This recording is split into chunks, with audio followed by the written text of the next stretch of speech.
So welcome to our program on the initiative of members of the European Parliament from European People's Party group in Brussels with the title Let the Stars Shine. Warm welcome to our guests and hosts in the open studio in the European Parliament in Brussels to Mr. Lambert van Nistelrooij. He's MEP from the Netherlands and coordinator in the Regi Committee of the EPP group, and Andrey Novakov. He's MEP from Bulgaria and Vice Coordinator of the Regi Committee of the EPP Group. I'm Alen Legovic. The purpose of our program is better communication about the EU projects and engaging the citizen ahead of tomorrow's exhibition and ceremony, Let the Stars Shine. Thank you for joining us. Thank you. Mr. van Nistelrooij, tell us a bit more about this initiative, Let the Stars Shine. Yeah, we started last year. We were wondering why such a big, vast number of European projects is finished throughout Europe.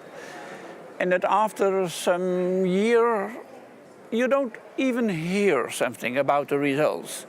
And we wondered ourselves, shouldn't we change the way to communicate? The communication of the European Union seems to be outdated.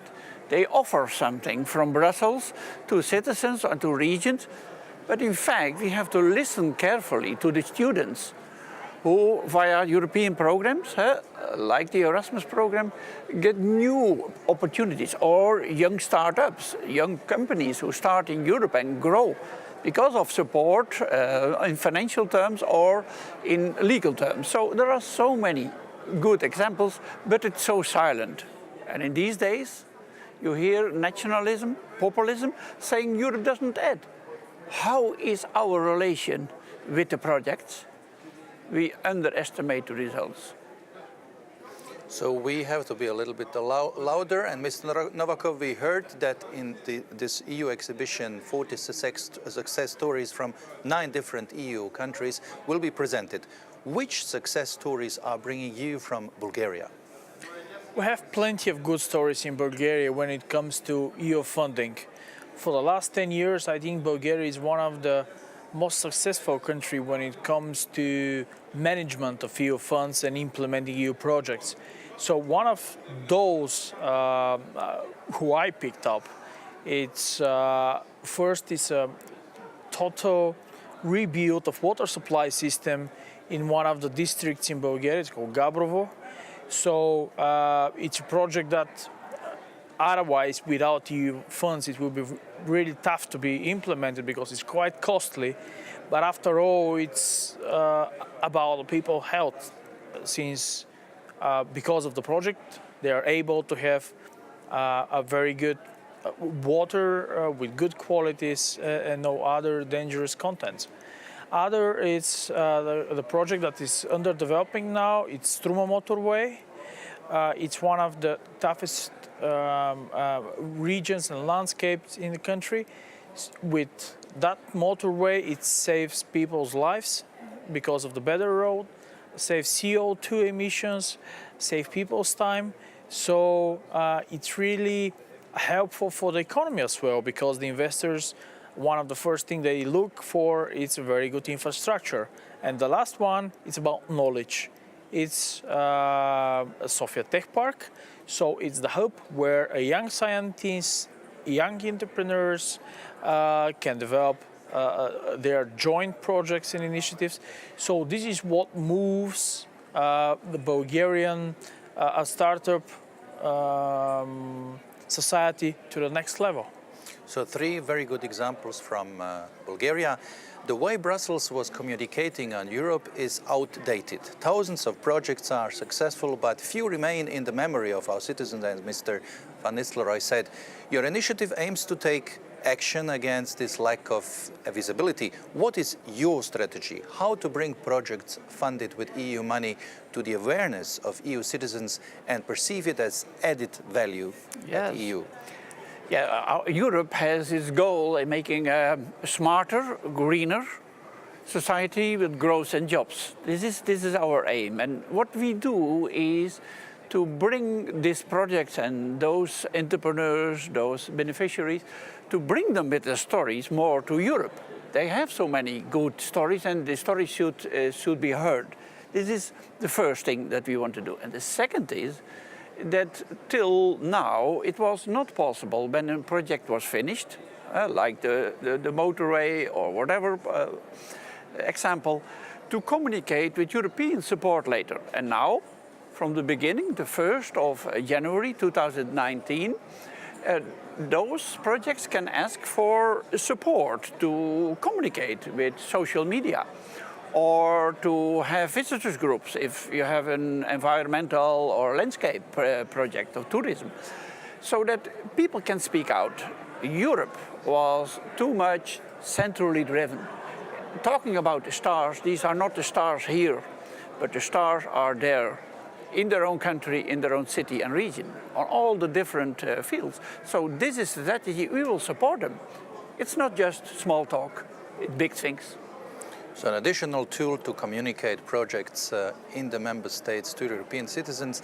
Mr. Novakov, in Bulgaria, you try to explain to your citizens that from morning until dawn, Europe is making the lives of European citizens simpler and safer, and that there are many examples of that. However, since Europe's achievements are everywhere, they have been unnoticed. Brexit's anti-EU sound, the rise of Eurosceptic populists, the unpredictability of US President Trump are all we hear about the past couple of months. Good news does not sell. Out of sight is out of mind, so it seems, even though Europe has offered a lot and still has so many good things to offer. What is your approach to citizens in Bulgaria, which is finalizing its first EU presidency? How do you, besides EU-funded projects, bring you closer to your citizens and make Bulgarians feel Europe tangible? We already have a lot of examples of what Europe has been doing for Bulgaria and supporting crucial Bulgarian projects. But as you said, good news don't sell very often. So what we, along with all colleagues supporting Mr. Van Nistelrooij's initiative Let the Stars Shine, try to translate it to their language and explain that even if it's not common spread in the media, EU funds are behind this project, and if the mayor is in the front or the minister is in the front, after all, 70% or 80% of the project is funded by EU budget. So this is how the citizens will, I don't believe that we should bring Europe closer to the citizens, but the citizens closer to Europe. Because sometimes we operate in very not understandable, not user-friendly procedures, and this makes even the tasks harder to explain to them how we're functioning and what we are financing. But when the project is done, we should have all the resources available to explain to people that this is for their good, and this is what makes the economy grow faster and make them richer because of the EU. And to make it simple to explain to European citizens.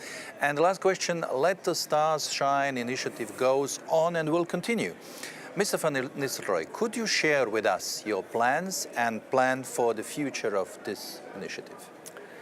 As I said before, the 9 members of the parliament of the EPP group have taken this initiative, and we say now, will you join us? It's like throwing a stone in the water that brings a debate, and today and tomorrow we will debate with our guests in the exhibition, but especially looking forward to the new regulations we make for post-2020.